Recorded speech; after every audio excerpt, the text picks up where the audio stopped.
So, in the next couple audios, I'm going to be talking about what a balanced empath looks like and what an empath who is out of balance looks like. And I think we all sort of vacillate between the two, because one thing that's difficult for an empath is we have to stay in tune with ourselves, and it's really easy to get out of tune. So the more we fine tune ourselves, the more we care more about how we feel than anything else and make that a top priority, the better we get at this. But often we've been so trained out of paying attention to our own feelings that it takes a while to get a regular, balanced, sort of dominant vibration. So don't be hard on yourself if it takes some time. And you probably have found already in your paths that sometimes you'll do really, really well, and almost like too well. I know for me, sometimes I'm sort of an intense person when it comes to when I want to change something, and I can go all out. But then if something happens that throws me off balance, I kind of swing back into the other aspect of not really taking care of myself that well, not paying attention to how I feel, sort of isolating myself, and I can start feeling like I'm drowning again in energy. So I've just learned that I have to be on top of my vibration no matter what. And once you get used to just doing simple things every day to make sure you're tuning in, paying attention, doing what you need, not letting energies in that don't feel comfortable, it gets a lot easier. So an empath that is out of balance usually feels like their energy is constantly drained, again, because they're not tuning in and they're not feeding themselves, they're not giving themselves what they need. And what I mean by feeding is energetically feeding. And so they often get their needs met through other people needing them. That's the definition of codependency, especially for those of us who have had difficult childhoods or childhoods where we didn't feel very valuable or seen. So when you start having people tell you, oh, you're my closest friend, or you're the only person I can talk to, or, basically a lot of us feel like we have an overinflated sense of responsibility for other people, and feeling that need for us can feel good, and usually that gives us just enough sustenance to keep going, but it's never ever ever enough. And that's why usually we feel drained. We usually when we're out of balance, we have a hard time saying no. And then we'll usually end up resenting people when we feel super overwhelmed and might go into isolation. We also can bounce back and forth between isolating ourselves too much when we've had it and we just sort of isolate and shut everybody out, or we spread ourselves too thin. When we're out of balance, we're usually in one of those or the other. Like I mentioned, we fuel codependent relationships by feeling overly responsible for people's emotions, having an over sense of importance of our role in people's lives. And again, that comes from having a strong sense of purpose in terms of helping people, which in and of itself is not wrong. But I think when we're out of balance, we put too much emphasis on our role in people's lives. And it's important for us to understand that it is not our role to fix anyone. It's not our role to save anyone. It's not even our role necessarily to help. When we're overflowing, when we're taking care of ourselves, and we, out of the overflow of our hearts, spend time with people or encourage people or happen to have an effect on people's lives, then that's, I think, a healthy way to be a good influence, or to encourage, or to, basically help people, or have people understand that they're not alone, which is what empathy is all about. It's about connection.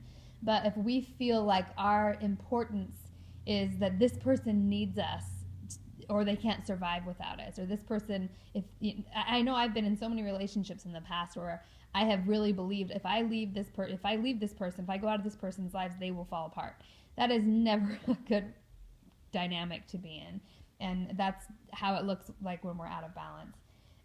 So yeah, having a way over sense of importance in people's lives. Often drawn to strict religions, or not necessarily just religions, but even, like, again, a lot of empaths that get sick of the religion thing and go into the New Agey thing, or sort of the spirituality thing, being drawn to really intense, strict things, like having to be a raw foodist, or just anything with real rigid practices, which again, in and of itself is not bad, but when it's combined with our overinflated sense of responsibility for people, and also our lack of not taking care of ourselves, it can cause a lot of problems, and that pendulum swing going back and forth. So I'm doing a whole nother audio on religion and the shadow side of empaths who get overly involved in religion, which can be really dangerous in and of itself. We tend to have, when we're out of balance, we tend to have unrealistic expectations of relationships. We have too much emotional need for validation, and we tend to, because we're so relational and feel such a connection to people, we often go to other, and we don't take care of ourselves when we're out of balance. We need other people to completely meet our emotional needs, and it ends up being overwhelming for other people as well. So that happens all too often with empaths, and also especially highly sensitive people as well. And we can get easily overwhelmed because we neglect ourselves. So if any small thing happens, it can feel like our whole world is falling apart because we don't take care of ourselves. We're usually when we're out of balance, we're usually barely holding on by a thread, and the only thing fueling us is our sense of importance in other people's lives. And so if that goes away, like say the relationship ends, or just anything happens, it can feel like the whole world is crumbling because we don't have the tools and we haven't been taking care of ourselves. So the need, our need for intimacy and validation and closeness is so intense that if we don't take care of ourselves and give it to ourselves, we can have completely unrealistic expectations for the relationships in our lives and fall apart when it's not happening. So it's important to sort of look at that and notice when you're out of balance. And you'll notice it because you feel empty inside, or you'll have sort of a gnawing sense of needing comfort and validation that nothing ever quite quenches. And even you'll kind of, like I said, get a fix when you're able to really help someone or be there for someone, and it feels really good to have people tell you that you're to tell us that we are important to them or significant in their lives. But it's ultimately never ever enough. That's usually because we aren't giving ourselves that validation. And I think this is hard for everybody. I mean, everybody goes through that sort of feeling sometimes. And I don't think, like I said in the previous audio, I don't think society really equips us well for taking care of ourselves, especially emotionally. So when we're in balance, what an empath in balance looks like is we make conscious decisions about how to spend our time and who to spend our time with. Again, this is about boundaries, not in the sense of I have to protect myself from the world and I'm weak and vulnerable, but in the sense of I'm smart and I listen to my intuition and I'm so finely tuned and I have such an amazing, highly keen sensitivity that I just am smart. I know how to take care of myself. I know what energies are going to fuel my strength, fuel my connection to myself, and fuel healthy relationships. I know I can tune into energy so well that I know where not to go, because I know that I'm not going to go in certain war zones. So usually we're just when we're in balance, we're just conscious. We're very conscious, we're very tuned in, and we're conscious about who we spend time with and conscious about where we spend our time. When we're in balance, we're usually flexible with our energy, adjusting ourselves or adjusting our schedules to ourselves, and really allowing a lot of grace and tolerance. So I have found when I'm in balance, or when empaths that I coach are in balance, we tend to be really hard on ourselves. Like, we just can't. And here's the truth: we do not function like the majority of people. At least I know that to be true for me and most empaths that I work with. I don't think we can expect ourselves to have 9-to-5 jobs like most people and function well. I have never been able to thrive when I've been in an environment like a 9-to-5 job or an office environment, and I would feel like I was gonna die. Like, I just couldn't handle it, and I internalized that so much to mean there was something wrong with me, especially because I come from a family that is so all about hard work. I mean, we were very poor when we were little, and every sibling that I have that is doing well financially, which they all are, work their asses off. And it was just driven into our minds that, you work hard and you just give yourself to your job regardless, no matter what. And you don't be lazy. And so because I could never handle normal, quote unquote, normal jobs, I always felt like there was something, like it meant I was lazy or there was something deeply wrong with me. But through therapy and really taking care of myself and learning what I'm good at and just adjusting my whole career around that, I've learned that I'm actually one of the hardest workers I know. And I'm actually really good at what I'm really good at. And I actually can make really good money doing what I'm good at. But I had to have a lot of grace, and say to myself, I have the capability of manifesting a career in which I get paid well to be me, and I get paid well to take care of myself. And I'm, naturally I'm a writer, so the great thing about being a writer is I can make my own schedule doing freelancing, and I can choose what publications I want to write for and what energy I want to put my energy into, what kind of, projects.